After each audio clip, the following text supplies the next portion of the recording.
Sir আমি কি ভেতরে আসতে পারি? অবশ্যই আসতে পারিস, 100 বার আসতে পারিস। আমি তো তোকে ভেতরে আসার জন্যই নিমন্ত্রণ করলাম। তোর নাম ঘটিন্দর কুলচাটে, তাই না? কি করে জানলেন স্যার?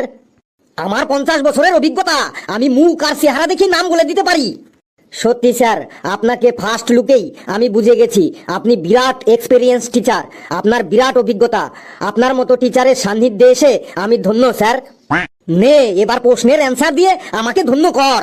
বল, মালভূমি কাকে বলে? স্যার, যে ভূমিতে মালপত্র রাখা হয় তাকে মালভূমি বলে। প্রথমেই ভুল অ্যান্সার দিয়ে স্টার্টিং করলি। বেশ, এবার বল, সমুদ্রের জল নোনা হয় কেন? স্যার, সমুদ্রের মধ্যে লক্ষ লক্ষ জাহাজ চলে, সেই জাহাজের মানুষজন সবাই সমুদ্রের জলের মধ্যেই প্রস্রাব করে, তাই সমুদ্রের জল নোনতা হয়ে গেছে। তোকে মেরে আমি তোর প্রস্রাব বের করে দেবো কিন্তু। কি সাংঘাতিক অ্যান্সার রে বাবা! এই এই এই তুই বেরো তো এখান থেকে, তুই ফেল, যা তুই বেরো এখান থেকে। স্যার, ফেল করতে করতে বুড়ো হয়ে যাব, কিছু নম্বর অন্তত দিন যেন পাস করে যাই। তুই এইরকম উল্টো পাল্টা অ্যান্সার দিবি আর আমি তোকে নম্বর দেবো, তাই না? তুই কি আমাকে বোকা পেয়েছিস? তুই বেরো এখান থেকে। স্যার, বাংলা থেকে ধরুন, দেখুন ঠিক অ্যান্সার দিয়ে দেবো। বেশ, বাংলা থেকেই ধরছি।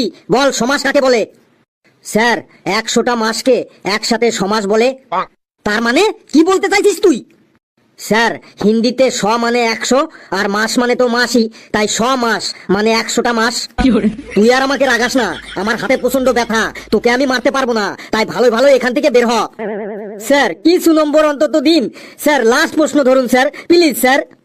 ঠিক আছে, লাস্ট প্রশ্ন, তুই খরগোশ আর কচ্ছপের গল্পটা শোনা। স্যার, বহু কাল আগের কথা, বহু বহু বহু কাল আগের কথা, একদম বহু বহু বহু কাল আগের কথা। তারপর কি বল? স্যার, বহু বহু বহু মানে বহু বহু কাল আগের কথা। আরে আমি বুঝে গেছি, তারপর কি তুই বল।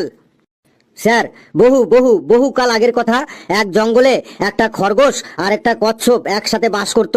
তারা খুব খুব বন্ধুত্ব ছিল, মানে ভীষণ বন্ধুত্ব ছিল, মানে ভীষণ ভীষণ ভীষণ বন্ধুত্ব ছিল, একদম দুজনা জিগরি দোস্ত ছিল।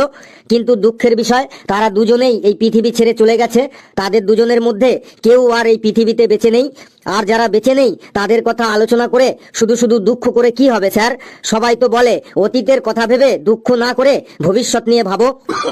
তুই আর তোকে মারতে বাধ্য করিস না আমাকে, তুই ভাগ এখান থেকে।